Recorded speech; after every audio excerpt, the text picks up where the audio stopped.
The wind howled across the barren landscape, carrying dust and fragments of rock that scratched the skin and burned the eyes.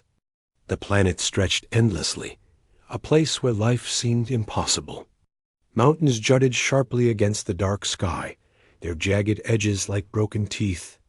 Rivers of molten lava cut through valleys, and in the distance, clouds of poisonous gas rose, marking places where no living thing had survived.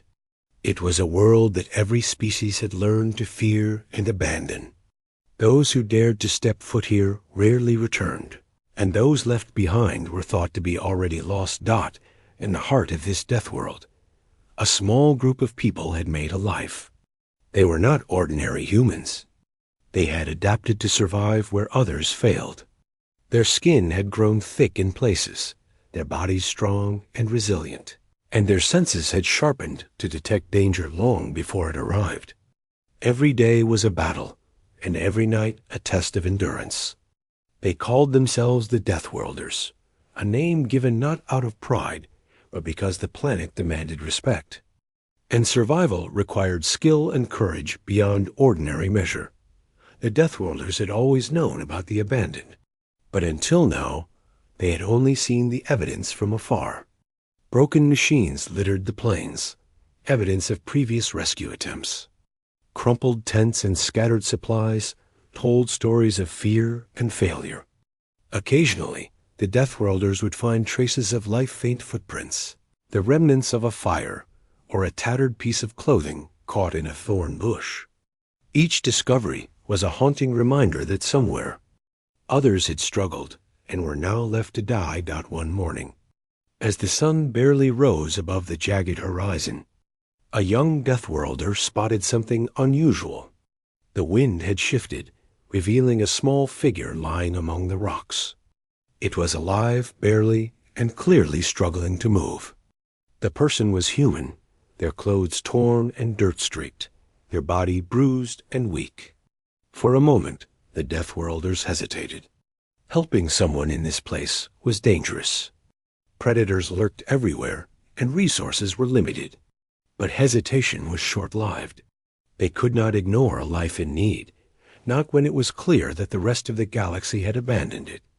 Moving with careful speed, the Deathworlders approached the survivor. Each step was calculated, avoiding unstable rocks and patches of poisonous gas. When they reached the human, they saw the fear in their eyes, the disbelief that anyone had come to help. The Deathworlders spoke softly, words filled with reassurance. They had learned long ago that kindness could calm panic, that patience could restore trust.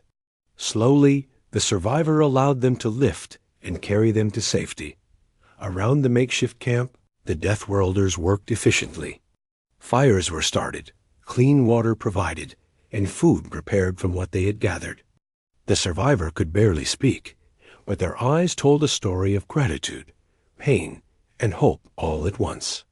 As they rested, the Deathworlders began to understand the depth of abandonment. Other species had tried and failed here. They had left, leaving lives in the hands of a planet that took no mercy. But the Deathworlders were different. They had survived the harshest conditions, and they knew that life, no matter how fragile, deserved a chance. Days passed, and more signs of abandoned life appeared. Small footprints led to hidden caves. Broken tools suggested failed attempts at survival, and faint cries echoed through valleys where the wind carried sound like whispers. The Deathworlders moved carefully but decisively, guided by experience, instinct, and a sense of responsibility that others had long forgotten. They were beginning to see the scale of abandonment, the sheer number of beings that had been left to face certain death. Yet, even as they worked, they understood the risk. Every rescue meant exposing themselves to danger storms that could sweep them away, predators that could strike at any moment, and the constant threat of running out of supplies. But each life they saved strengthened their resolve. They shared stories around the fire, not just of survival, but of compassion and determination. The survivor who had first been rescued began to recover, joining in small tasks, learning the ways of the Deathworlders. Their presence reminded everyone why they persevered, because in a world where abandonment was the rule, choosing to save life was a radical act of courage. By the end of the first week, the Deathworlders had discovered a small network of abandoned survivors. Some were weak and injured, others too scared to leave their hiding places. But all were alive, a miracle in a place where life was supposed to end. The Deathworlders' actions were not just about survival, they were about hope. They had become the hands that reached out when the universe had turned away, the voice that said, "You are not alone." And as night fell over the jagged peaks and glowing lava streams, the Deathworlders sat by their fires, looking at the stars and remembering the faces of those they had saved. They knew this was only the beginning. The planet had many secrets, many dangers, and countless abandoned lives waiting. But they also knew that as long as they chose to fight, to risk, and to care, no one would be truly alone on this death world. Every rescue was a statement. Even in the harshest, most unforgiving places, life was worth protecting, and those who dared to act with courage could change the story of survival itself. The survivor lay resting by the fire, wrapped in blankets and warmth, while the Deathworlders gathered in a small circle to discuss what to do next. They had seen enough signs to know this was not a single case. There were more abandoned people and creatures across the harsh landscape, left by others who had given up. The young Deathworlder who first spotted the survivor spoke with quiet urgency, pointing out footprints leading toward distant hills and jagged valleys. Every clue told the same story. Many more lives were at risk, and if no one acted, they would not last long.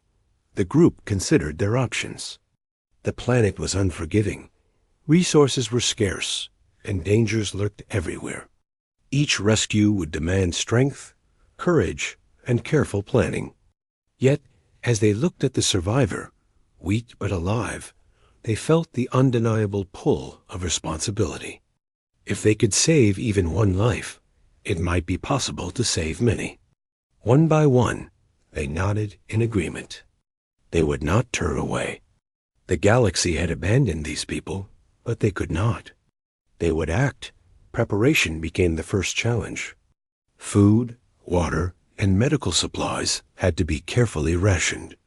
Protective gear was checked, sharpened tools were gathered, and every Deathworlder studied the terrain maps etched into stone tablets.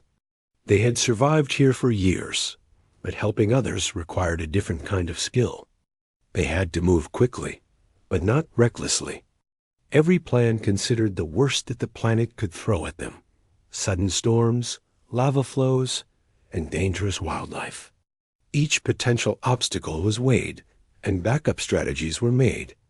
Nothing was left to chance. The first expedition set out at dawn. The air was cold, heavy with dust, and the sky darkened with clouds of ash. Despite the harsh conditions, the Deathworlders moved with purpose, each step measured and deliberate. They spotted abandoned tools half buried in dirt, signs of fires that had long gone out, and footprints frozen in hardened mud. Each finding confirmed their fears and strengthened their resolve. They were not just rescuing individuals. They were undoing the failures of a galaxy that had chosen to leave them behind. Along the way, they encountered their first abandoned survivor beyond the initial find.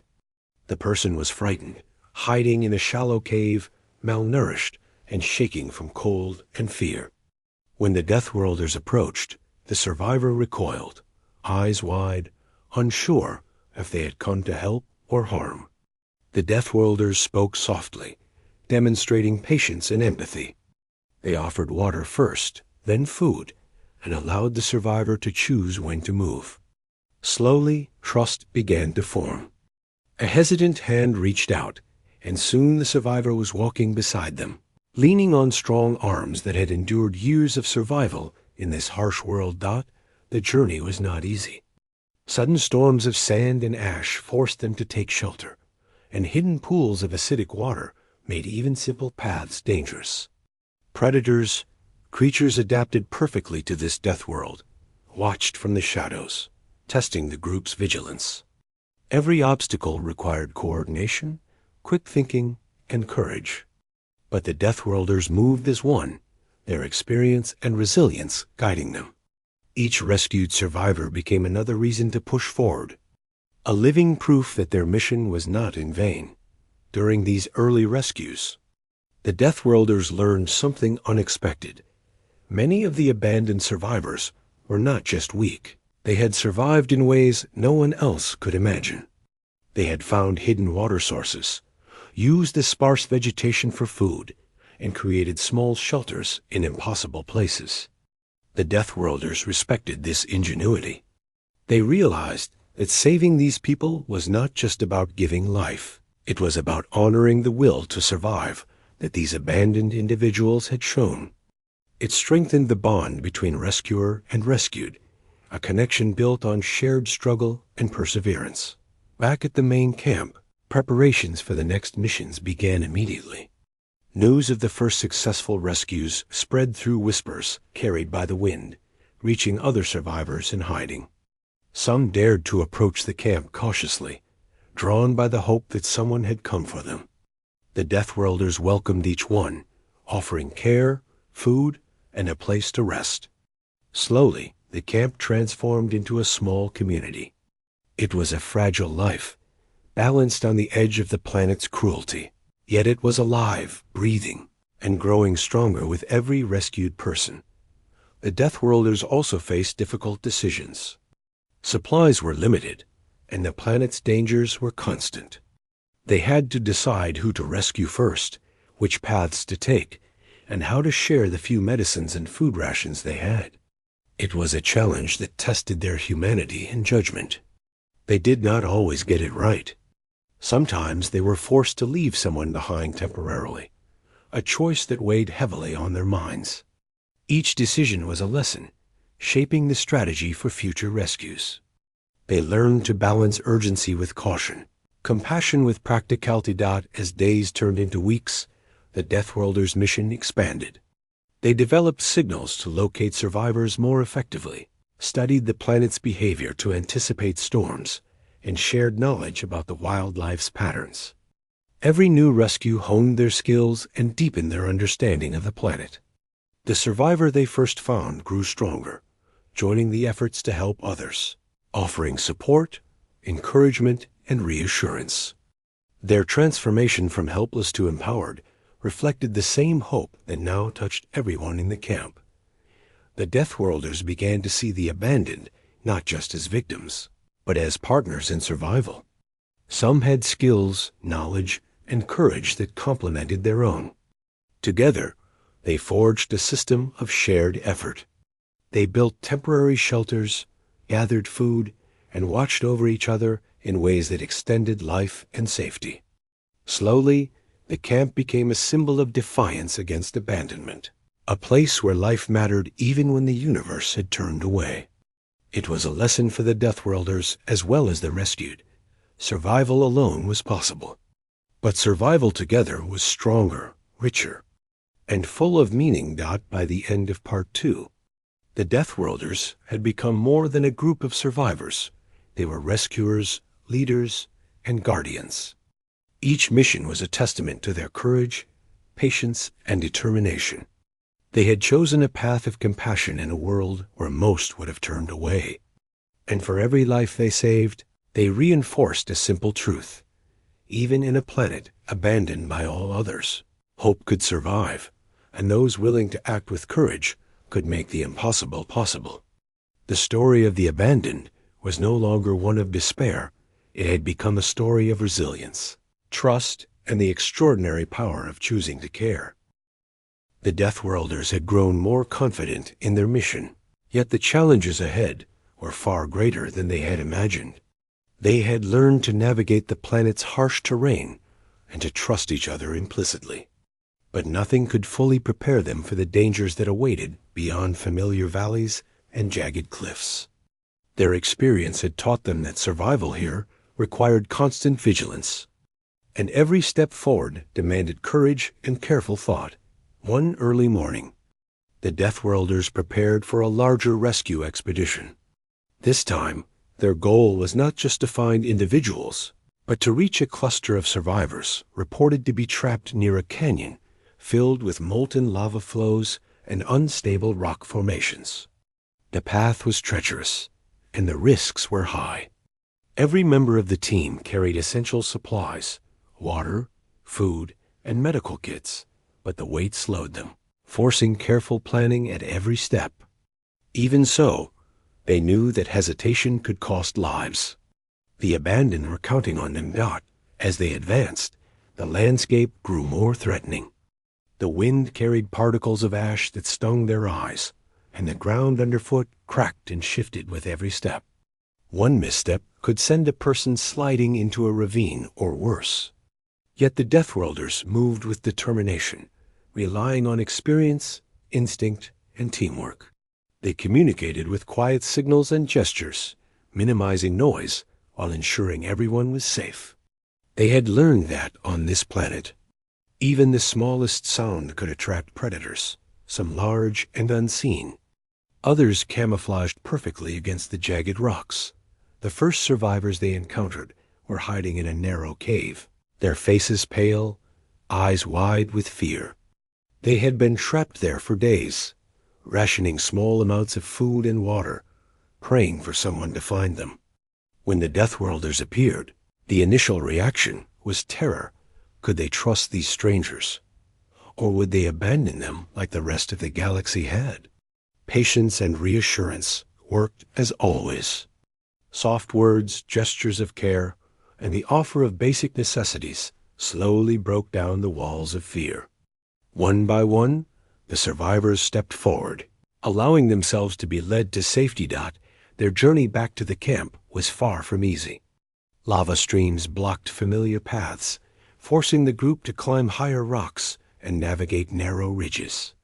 A sudden tremor sent loose stones tumbling, and a few team members nearly lost their footing. The Deathworlders acted quickly, supporting each other, steadying the survivors, and guiding everyone to safer ground. Each obstacle tested their strength, coordination, and courage. Each success reinforced the team's belief in their mission and in the possibility of hope amidst despair. During these expeditions, the Deathworlders discovered something remarkable. Some abandoned survivors had developed unique survival skills, traps to catch small creatures, methods to collect and purify water from thin streams, and clever shelters hidden from predators. It was a testament to the resilience of life, even under extreme conditions. The Deathworlders began to integrate these techniques into their rescue plans, realizing that survival was not just about strength, but creativity, observation, and adaptability. This knowledge created a bond between rescuer and rescued, a partnership built on mutual respect and shared struggle. One evening, as the sun sank behind jagged peaks, a more severe challenge emerged. A survivor led them to a hidden settlement perched on the edge of a cliff. It was a fragile cluster of shelters, barely clinging to the rocky face, inhabited by a group too weak to move but resourceful enough to survive. As the Deathworlders approached, the unstable cliffs shifted underfoot, and loose rocks began to tumble dangerously. They had to act quickly, coordinating rescue efforts with precision. Every movement was critical. Too fast, and the cliff might collapse. Too slow, and the survivors could suffer. Through teamwork, ingenuity, and calm under pressure, the Deathworlders successfully guided the survivors to safety. It was a grueling process, exhausting both physically and mentally, yet the sense of accomplishment and relief was overwhelming. Each successful rescue brought joy, not just in saving lives, but in proving that even in a world abandoned by all others, compassion and courage could prevail. The survivors themselves were transformed, gaining confidence, hope, and the knowledge that they were not alone. Back at the camp, the group rested, tended to injuries, and shared stories of the day's challenges. The Deathworlders emphasized the importance of learning from every experience. discussing strategies for future rescues and reflecting on what had worked and what could be improved. They began to see the abandoned not as victims, but as allies, each with strengths, knowledge, and resilience that could contribute to the collective survival of the group. This mindset shifted the mission from simple rescue to building a community capable of enduring even the harshest conditions. The Deathworlders also faced ethical dilemmas during these missions. Limited supplies meant they could not always help everyone at once, and choices had to be made about prioritizing those most at risk. Each decision weighed heavily on their minds, but they worked together, balancing compassion with practicality. They learned to make swift judgments while keeping the welfare of all survivors in mind. These choices, though difficult, strengthened their unity and resolve as weeks passed. The Deathworlders' efforts began to change the atmosphere of the Death World. Word of their actions spread among survivors in hiding, and more began to take the risk of moving toward safety. The team adapted to this influx, creating protocols for shelter, food distribution, and medical care. The once isolated group became a small, thriving community built on trust, courage, and the shared experience of surviving against impossible odds. Their camp was no longer just a place of temporary refuge. It was a symbol of hope, defiance, and the possibility of life in a place everyone else had abandoned. By the end of Part 3, the Deathworlders had not only rescued dozens of survivors, but had also strengthened their skills, deepened their understanding of the planet, and built a network of trust and cooperation. They had faced extreme danger, learned to adapt, and discovered that even the most abandoned individuals possessed strengths that could contribute to survival. Their mission had grown beyond simple rescue. It had become a movement, a living example of courage, compassion, and the power of humans choosing to protect life when the universe had turned away. And as night fell over the jagged peaks and glowing lava flows, the Deathworlders sat by their fires, exhausted but resolute. They knew the challenges ahead would be even greater, yet their determination had never been stronger. For every life they saved, they reaffirmed a truth that could not be denied, even in the deadliest, most unforgiving world. Hope could survive, and those who chose to act with courage and compassion could change the fate of the abandoned. Each step forward was a promise to themselves, to the survivors, and to the planet itself that no life, no matter how abandoned, would ever be left to face death alone. The Deathworlders had rescued more survivors than ever before, but the mission was far from over.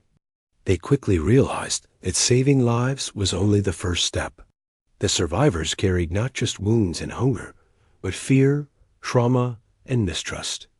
Many had been abandoned for days, weeks, or even longer, left to fend for themselves on a planet designed to destroy them. Some refused to speak, others flinched at sudden movements, and a few tried to hide or run when approached. It was clear that survival in this death world required more than food and shelter. It demanded patience, understanding, and trust. The Deathworlders began to focus on building that trust. They knew that no amount of rescue effort could succeed if the survivors remained afraid of help. Around the campfires, they spoke softly, sharing stories, asking questions, and listening carefully. They did not rush anyone to participate in tasks or interact with others. Instead, they allowed the survivors to observe, to feel safe, and to take small steps toward confidence. Sometimes, it was as simple as sharing a warm drink or guiding a hand to prepare a small meal. Other times, it meant sitting in silence and showing through presence that danger was not always imminent. Children were the hardest to approach. Many had seen their parents or companions die, or had been left alone for long periods. They were often withdrawn, clutching onto hope for protection, but too scared to accept it. One by one, the Deathworlders found ways to reach them. Small gestures, a hand to hold, a gentle smile, a quiet game allowed trust to grow slowly. With patience, the children began to explore the camp, to help in minor tasks, and eventually to laugh. These small victories became a source of inspiration for the entire group, showing that even the most frightened could learn to feel safe again. Among adults, the challenges were different. Many had tried to survive in isolation, relying on instincts honed over weeks or months. Some viewed the Deathworlders with suspicion, assuming they would abandon them like the others. Others were stubborn, unwilling to accept help, or unable to ask for it. The Deathworlders approached each person with respect, acknowledging the survivor's experience and resourcefulness. They offered help, not commands, and allowed the survivors to participate in decisions about their own care. Slowly, bonds began to form, based not only on necessity, but on respect and mutual understanding. The camp began to evolve into a community. Survivors helped each other, guided by the Deathworlders' example. They gathered food, prepared shelters, and kept watch for predators or hazards. Those who were more experienced shared knowledge with newcomers, teaching them survival strategies that had kept them alive in isolation. The Deathworlders observed quietly, providing guidance only when necessary, and allowing the survivors' own abilities to emerge. It became clear that survival was not just about physical strength, but about collaboration, trust, and shared responsibility. Even as trust grew, emotional wounds required attention. The Deathworlders made time to care for mental well-being. They encouraged survivors to speak of their experiences, to share fears, and to express grief. They listened without judgment, offering empathy and support. Tears were not discouraged, and stories were not interrupted. Slowly, the survivors began to release the burden of isolation, realizing they were no longer alone. This emotional healing became as important as physical nourishment, a reminder that life is more than mere survival. It is connection, understanding, and hope. The Deathworlders also learned from the survivors. Some had endured the planet's harshest regions and had insight into hidden water sources, safe paths, or dangerous creatures. Others had devised clever shelters or ways to trap small creatures for food. By combining this knowledge with their own experience, the Deathworlders improved every subsequent rescue mission. They began to operate as a true community, where each person contributed, learned, and grew stronger together. Trust was not given blindly. It was earned, nurtured, and shared. However, building trust did not mean the path was easy. Some survivors relapsed into fear, triggered by storms, sudden loud noises, or reminders of past abandonment. The Deathworlders responded with patience, reassurance, and consistent care. They taught that mistakes were part of learning to survive, and that fear, while natural, could be managed with support. Each challenge became a lesson, each small victory a step toward resilience. Slowly, the survivors began to rely not just on the Deathworlders, but on each other, forming bonds that would become essential for the future. Over time, the camp transformed from a temporary refuge into a thriving hub of hope. Survivors shared stories, taught each other skills, and contributed to collective tasks. Meals were prepared collaboratively, shelters reinforced with combined effort, and watch shifts organized efficiently. Even in the unforgiving Deathworld, life had a rhythm, a sense of purpose, and a network of protection. The Deathworlders watched with quiet satisfaction as those they had rescued grew in confidence, health, and trust. It was proof that even abandoned lives could recover, adapt, and flourish when given the chance. The bonds that formed also strengthened the Deathworlders themselves. Each act of care, each moment of shared effort, and each successful rescue deepened their sense of purpose. They were no longer just survivors. They were mentors, guides, and protectors. Their empathy and courage inspired others, showing that even in a planet abandoned by all, humanity could thrive through compassion, collaboration, and trust. And as the survivors healed, both physically and emotionally, the camp became more than a sanctuary. It became a symbol a living example of resilience and hope in a world designed to destroy Dot by the end of Part 4. The Deathworlders had achieved more than physical rescue. They had nurtured trust, rebuilt confidence, and created a community capable of surviving even the harshest conditions. They had proven that courage alone was not enough. Patience, empathy, and understanding were equally vital. The survivors were no longer just people saved from death. They were partners in resilience, allies in survival, and a testament to the enduring power of care in a world where abandonment had once been the rule. And as the sun set over jagged peaks and glowing lava flows, the fires of the camp burned bright, illuminating not only the faces of the rescued, but also the hope and humanity that could thrive even in the most unforgiving places. By the time the Deathworlders had built a small but thriving community, new threats began to emerge. The planet was harsh and unforgiving, but now their growing presence had caught attention in ways they could not control. Other species, observing from afar, began to see the Deathworlders' actions as interference. Some even attempted to block their rescue efforts, claiming that the planet was too dangerous and that the abandoned should simply be left behind. The Deathworlders faced not just natural challenges, but social and political obstacles as well. Testing their resolve in unexpected ways, it began with a warning, signs that other groups were monitoring the Deathworlders' movements, tracking their expeditions, and occasionally sabotaging supplies. At first, the Deathworlders were cautious, avoiding direct confrontation while reinforcing the safety of their camp. But they soon realized that waiting would endanger the survivors. The planet's dangers were relentless, and hesitation could mean death for those still trapped. They made a decision. They would continue their mission, no matter the opposition, relying on strategy, cooperation, and the trust they had built with the survivors. The first major confrontation came during a storm. Lightning struck jagged peaks nearby, igniting fires and sending clouds of ash and smoke across the camp. Some of the external groups attempted to use the chaos to interfere, sending warnings and threats. The Deathworlders had anticipated that natural disasters could coincide with external challenges, so they had prepared emergency protocols. They quickly organized the survivors, moving the most vulnerable to safer shelters and reinforcing weak structures. Every action required coordination, calm judgment, and courage.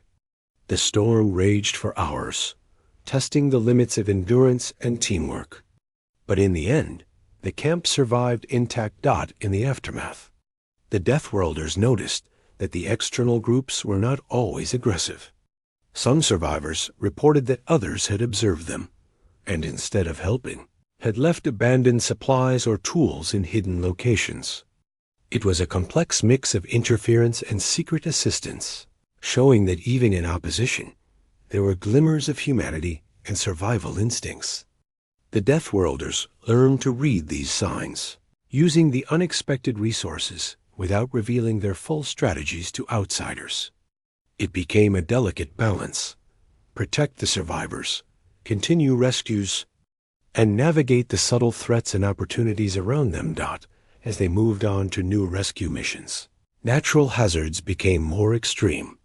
Landslides buried paths, lava flows shifted unpredictably, and storms could trap them in narrow canyons. Yet the Deathworlders pressed forward, guided by experience, strategy, and the knowledge that every delay could cost lives. Each expedition demanded careful observation and adaptability. They mapped safe paths, monitored weather patterns, and shared responsibilities, ensuring that each member and every survivor had a role. These operations became more than just rescues. They became exercises in leadership, decision-making, and resilience. The survivors themselves had grown stronger and more capable. Some could now navigate the terrain, identify safe water sources, and help care for those still weak or injured.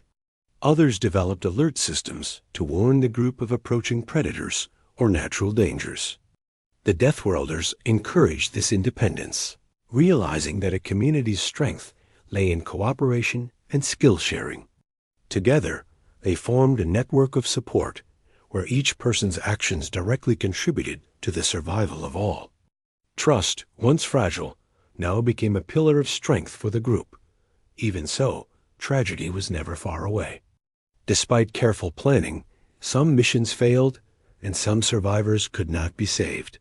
Each loss weighed heavily on the Deathworlders, reminding them of the planet's cruelty and the stakes of their mission. They mourned openly, acknowledging grief while maintaining the courage to continue. The community itself became a source of healing as survivors comforted each other, shared memories, and found renewed determination.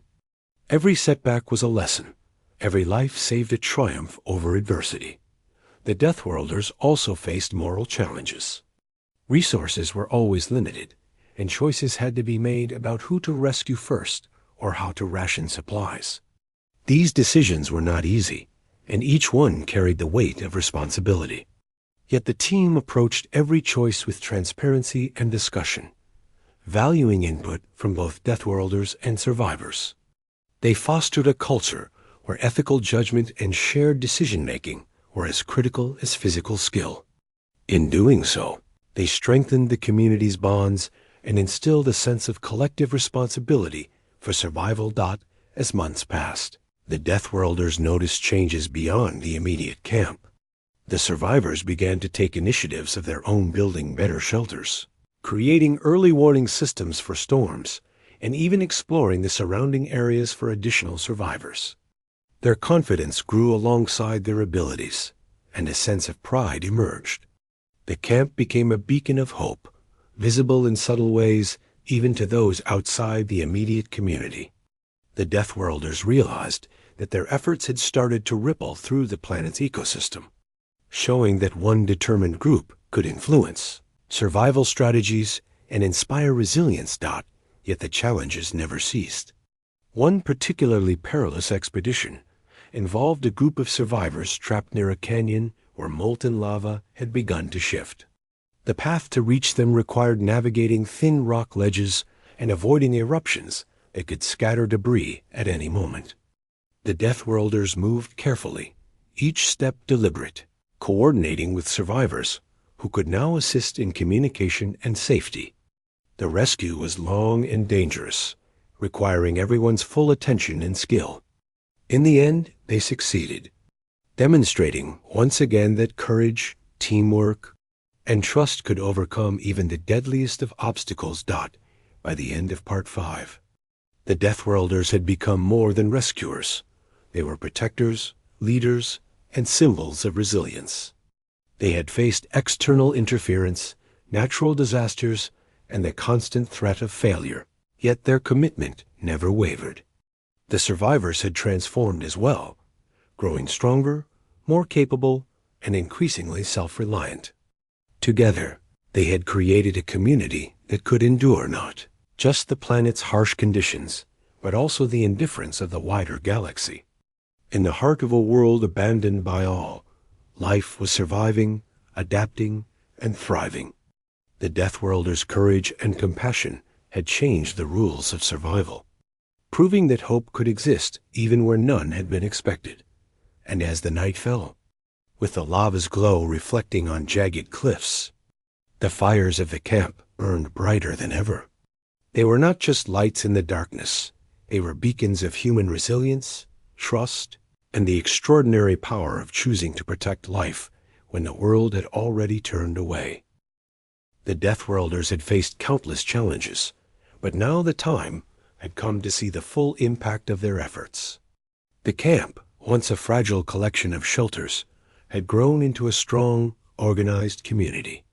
Survivors who had arrived weak and frightened now moved with confidence, sharing responsibilities, guiding newcomers, and preparing for future dangers. The Deathworlders observed quietly, filled with quiet pride, not for themselves, but for the strength, resilience, and courage the survivors had found within themselves. The planet, still harsh and unforgiving, seemed less threatening now.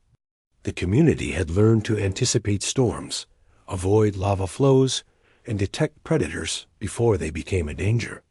Early warning systems had been developed, shelters reinforced, and food and water sources mapped carefully. The survivors had become active participants, not passive recipients of aid. Children ran freely under watchful eyes, playing games that taught balance, agility, and awareness, while adults learned new skills from each other and from the Deathworlders. Each day, the camp grew safer and more self-reliant, a living proof of what patience, trust, and courage could achieve. Yet, the challenges were not over. Some survivors still remained scattered across the dangerous terrain, hidden in valleys, caves, and cliffs. The Deathworlders knew they could not rest until every life within reach had a chance to survive. Planning for the final rescue operations became the group's focus. Routes were carefully studied, potential hazards noted, and supplies packed with meticulous care. Every step was calculated, balancing speed with safety, courage with caution. The Deathworlders had learned over time that rushing could be fatal, and that trust and communication were as important as physical strength. On one of these expeditions, the Deathworlders faced the most perilous challenge yet. A group of survivors was trapped near a river of molten lava that had shifted unexpectedly, cutting off the usual paths. The ground was unstable, with cracks opening suddenly, and smoke and ash filled the air, making it hard to see and breathe. The survivors were terrified, some frozen in fear, others desperately searching for an escape that didn't exist. The Deathworlders moved carefully, guiding them step by step, calming panic with words and gestures, and ensuring that every person remained safe. It was a test of patience, coordination, and courage unlike any before. During the rescue, a young survivor became separated from the group, clinging to a narrow ledge over the flowing lava. Panic set in, both for the individual and for those watching, but the Deathworlders acted quickly. Using ropes, careful guidance, and calm instructions, they managed to pull the survivor to safety without anyone being harmed. The incident reminded everyone that even in a group that had learned resilience, the planet demanded constant respect and caution. Every life mattered, and every action had to be deliberate and precise. By the end of the mission, all remaining survivors within reach had been rescued. The camp swelled with new arrivals, each one bringing stories of survival, ingenuity, and perseverance. Together, they had created a community that not only endured but thrived, a testament to the extraordinary capabilities of humans when given trust, guidance, and the chance to act. The Deathworlders observed the transformation with quiet satisfaction. Knowing that their mission had become larger than any individual rescue, it had become a movement, a living example of hope in a world abandoned by all others. The community's achievements extended beyond survival. Children who had once been withdrawn laughed freely, sharing games and lessons learned from experience. Adults collaborated on building stronger shelters, preparing food, and maintaining water sources. Knowledge was shared openly, and each individual had a role that mattered. Even the youngest or weakest could contribute in small ways, strengthening the sense of unity and purpose. The Deathworlders saw that life here had become richer, more connected, and more meaningful than mere survival. It was a network of trust, courage, and shared humanity. As the days turned into weeks, the survivors grew more independent. Some ventured further into the planet to explore, mapping paths to new water sources or safe shelters. Others took responsibility for training newcomers in survival skills, teaching them to navigate terrain, recognize threats, and prepare for emergencies. The Deathworlders stepped back gradually, allowing the community to operate with confidence while remaining available for guidance. Their goal had always been not just to save lives, but to create a self-sustaining system where life could flourish even in the harshest conditions. The transformation was also emotional and psychological. Survivors who had once been fearful, mistrustful, or withdrawn now formed bonds of friendship, mentorship, and mutual support. Grief over lost companions was acknowledged, but did not paralyze the group. Instead, shared experiences created a sense of belonging and collective strength. Each person had a role to play, a responsibility to uphold, and a stake in the survival and growth of the community. What had begun as a fragile refuge had become a resilient, thriving society capable of facing the planet's dangers and the indifference of the wider galaxy. Finally, the Deathworlders recognized that their mission had succeeded beyond expectation. Lives had been saved, trust had been rebuilt, and a self-sufficient community had emerged in a place every other species had abandoned. The survivors, once weak and dependent, had become capable, courageous, and resilient. They were no longer victims. They were partners in survival, teachers, and leaders in their own right. The Deathworlders had not only changed the fate of individuals, they had changed the fate of a world, proving that courage, patience, and compassion could triumph, even in the most hostile environments. As the sun set over the jagged cliffs and glowing lava flows, the fires of the camp burned brightly, illuminating a community that had learned to survive, thrive, and hope. The Deathworlders watched quietly, proud but humble, knowing that the real achievement belonged to the survivors.